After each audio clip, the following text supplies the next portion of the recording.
Vancouver is known for its relatively good urbanism, but outside of the municipality of Vancouver, it looks like your average North American metro area.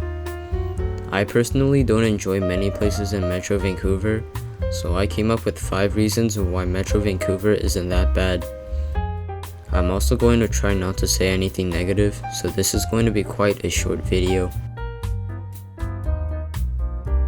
Metro Vancouver has a decent number of multi-use pathways.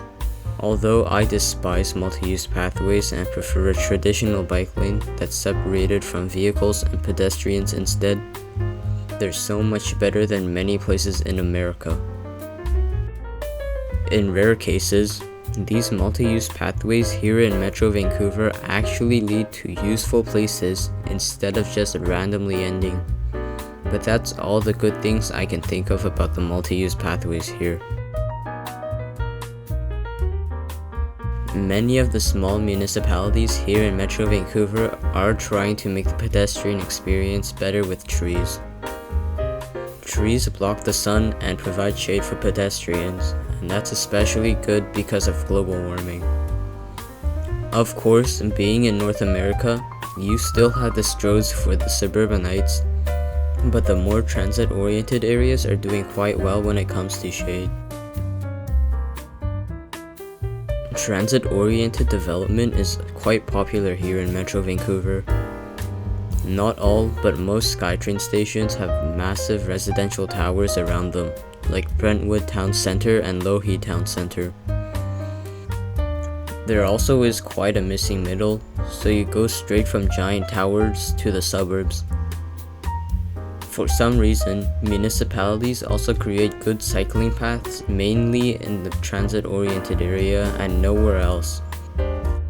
Although the cycling paths and good sidewalks usually end when you leave the transit-oriented area, they still provide people who live in that area with decent transport options.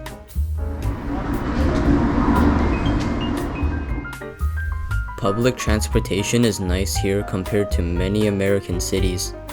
Bus frequencies are okay, and we have a good rapid transit system. Many suburbs here also have usable public transit, although most people in suburbs drive. Taking public transit also isn't viewed as amusement or viewed as something for poor people as much as some other places, although many people still do view it as that.